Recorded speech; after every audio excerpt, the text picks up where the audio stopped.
महास्थबिर जातक अध्याय 19। घंटा बजते ही मास्टर साहब क्लास से बाहर चले गए। सुरेश्वर अब भी फर्श पर पड़ा गूंगू कर रहा था। अहीरी टोला के लड़के, सुरेश्वर के कट्टर दुश्मन ज्ञान घोष समेत सबने मिलकर सुरेश्वर को उठाया और बाहर ले गए। उस दिन सुरेश्वर वापस ही नहीं आया। अगले दिन भी सुरेश्वर नहीं आया। जब सत्य किंकर से उसके बारे में पूछा तो उसने कहा, सुरेश्वर कल आएगा, आज तो एक मजा होने वाला है ना। कैसा मजा रे? आज श्याम मास्टर को उसके बाप की शादी दिखाई जाएगी। वो कैसे? आज छुट्टी के बाद खुद ही देख लेना। छुट्टी होने तक मैं बड़ी उत्सुकता से इंतजार करने लगा। इसी बीच पूरे स्कूल में यह खबर फैल गई कि आज अहीरी टोला के लड़के श्याम मास्टर को पीटेंगे। श्याम मास्टर ने भी यकीनन ये बात सुनी होगी, पर उन्होंने इसे ज्यादा तवज्जो नहीं दी। उनके शरीर में ताकत भी थी और साहस भी। 4 बजते ही स्कूल की छुट्टी हो गई। स्कूल से निकलकर बहुत से लड़के वहीं रुक गए, ये देखने के लिए कि आखिर होता क्या है। करीब 5 मिनट बाद श्याम मास्टर स्कूल से निकले और अकड़ते हुए बीडन स्ट्रीट की तरफ चल दिए। अभी वे गेट से 50 गज दूर भी नहीं पहुंचे होंगे कि तभी एक गली से करीब 8 तगड़े जवान आदमी निकले और उनके सामने आते ही नाक पर एक जोरदार घूंसा जड़ दिया। श्याम बाबू की नाक से झरझर खून बहने लगा। वे हक्का बक्का रह गए और जैसे ही अपनी धोती का पल्ला उठाकर नाक पर दबाया, तभी एक ने चिल्लाकर कहा, साले सुरेश्वर को वैसी बेरहमी से क्यों पीटा रे? ये कहते ही उस आदमी ने उनके गाल की दाढ़ी का एक गुच्छा मजबूती से पकड़कर खींचना शुरू कर दिया। श्याम बाबू ने फौरन उसे कस के पकड़ लिया। फिर दोनों के बीच गुत्थम गुत्था शुरू हो गई।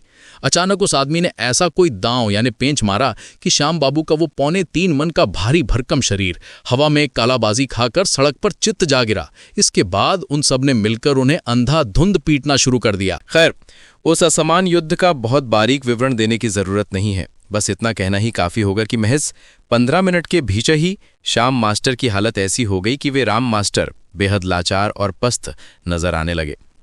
हमलावर उन्हें अच्छी तरह कूट पीट कर बड़े इत्मीनान से वहां से चले गए। जाते जाते उनमें से एक ने चिल्लाकर उनसे कहा, फिर कभी अगर सुना कि तूने सुरेश्वर पर हाथ उठाया है तो तुझे तेरे बाप की शादी दिखा देंगे। हम 3 भाई और मेरा बचपन का दोस्त परितोष, हम चारों मिलकर श्याम बाबू की मदद करने लगे। उस वक्त के उनके उस अजीबो गरीब हुलिये का थोड़ा वर्णन करता हूं। उनकी दाहिनी आंख पूरी तरह सूजकर बंद हो गई थी। दाहिने गाल के काफी हिस्से से दाढ़ी गायब थी, क्योंकि बाल उखाड़ लिए जाने के कारण रोम छिद्रों पर खून की बूंदें जम गई थी। नाक इतनी ज्यादा सूज गई थी कि नथुने तिरछे होकर होठों के ऊपर आ टिके थे। चंद मिनटों के भीतर ही उन लोगों ने श्याम मास्टर का पूरा नक्शा ही बदल दिया था। हम चारों ने उन्हें सहारा देकर उठाया, एक 3rd क्लास घोड़ा गाड़ी किराए पर ली और उन्हें उनके घर पहुंचाया।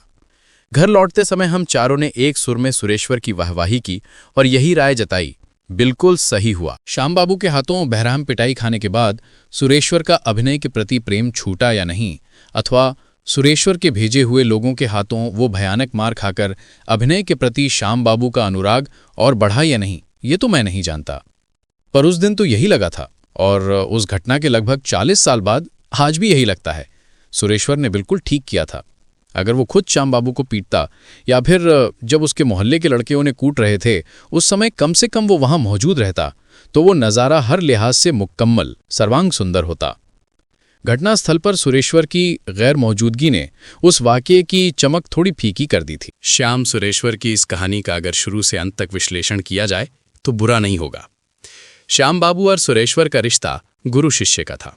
बेशक गुरु शिष्य कहते ही हमारे मन में स्वतः जो छवि उभरती है, वैसा संबंध निश्चित रूप से उनके बीच नहीं था।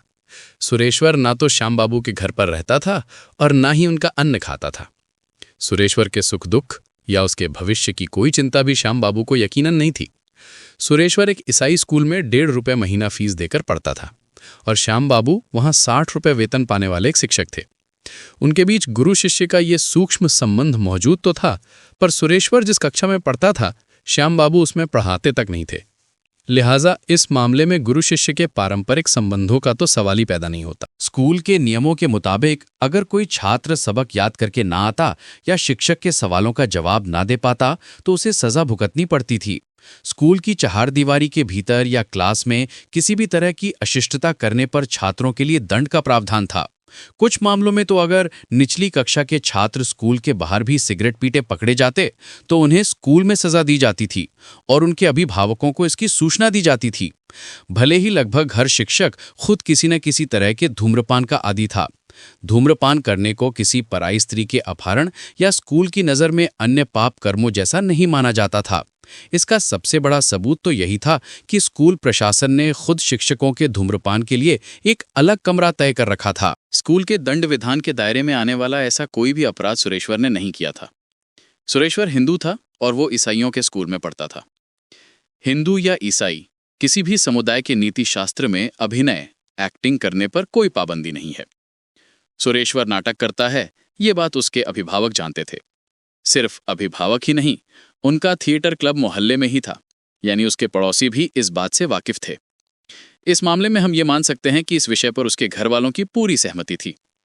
अच्छा अभिनय कर पाने के कारण अपने घर, मोहल्ले और स्कूल में भी उसकी काफी खातिरदारी और साख थी। प्रिय दोस्तों, अंत तक साथ रहने के लिए धन्यवाद।